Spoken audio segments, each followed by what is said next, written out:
Take care to guard against all greed, for though one may be rich, one's life does not consist of possessions. Each of our readings today invite us to take a step back and to consider what is truly important in life. Each of the readings asks us to remember that the things of this world, especially those things by which we often measure success, are fleeting. What do you value or treasure in life? Is it possible that God is inviting you to place more emphasis on the things that matter to God?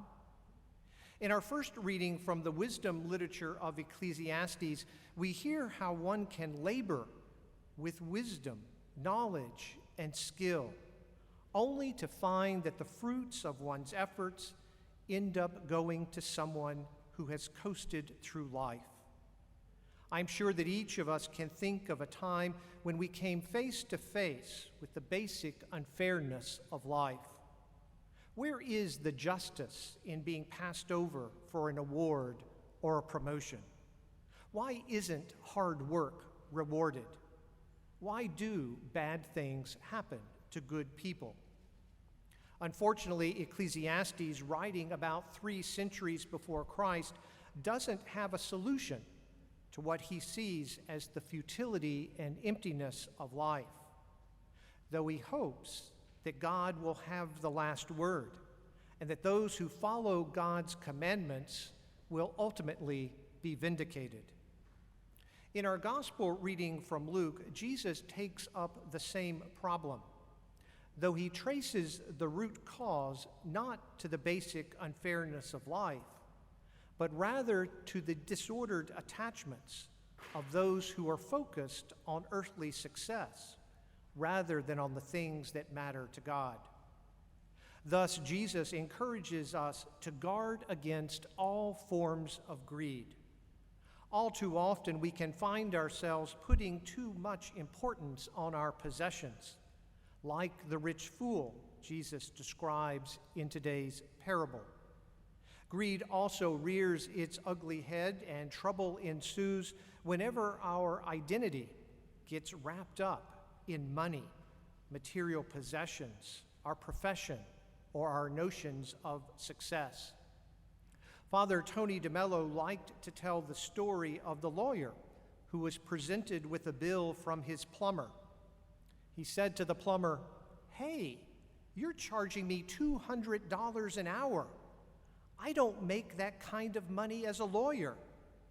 The plumber replied, "I didn't make that kind of money when I was a lawyer either."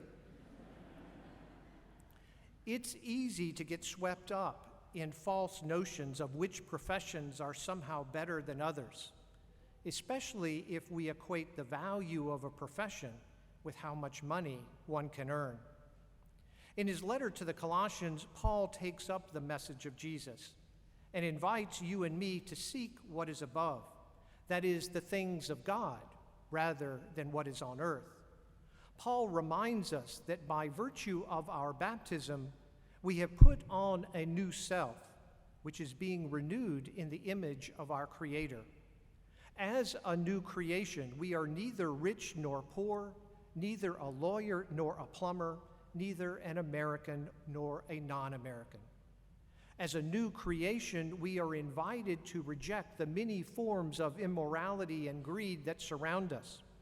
We are invited to reject earthly measures of success. As a new creation, the only thing that truly matters is our union with Christ. Of course, saying all this and acting upon it is rarely easy. For many, the wisdom and the grace that are needed to live as Christ invites us can surface only after we are met by failure or our inability to achieve whatever we think life owes us. All too often, God's voice falls on hardened hearts. With today's Feast of St. Ignatius, we are concluding a rather long celebration of the 500th anniversary of the conversion of Inigo de Loyola. 501 years ago, Inigo was a man with a hardened heart.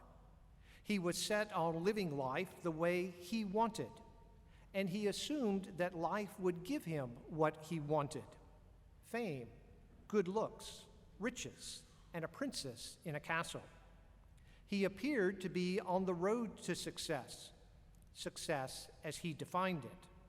But then in battle, he was hit by a cannonball, quite literally, a cannonball, something I like to refer to as his first canonization.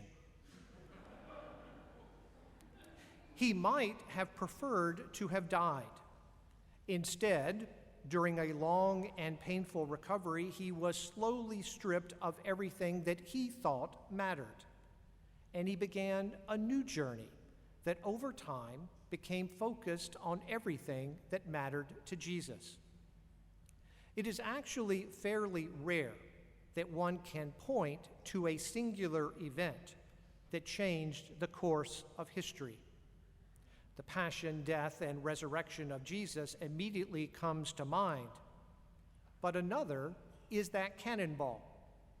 To be quite practical, but for the response of Ignatius to that life-changing event, Jesuits would not have come to St. Peter in uptown Charlotte in 1986, and thus I would not be standing here today. Letting go of greed, self-control, and disordered attachments can be quite beneficial, and not only to oneself. At least it seems that way to me today. Do you ever wish that you could let go of some of the things you have collected over the years? Could God be inviting you to unclutter your garage, your storage pod, or even your life? Do you need to let go of faulty attitudes about how success should be measured? Let us pray today that we can reject our desire to store up treasures for ourselves and focus our efforts instead on becoming rich in what matters to God: kindness, civility, compassion, mercy, and love for our sisters and brothers. If today you hear God's voice, harden not your heart.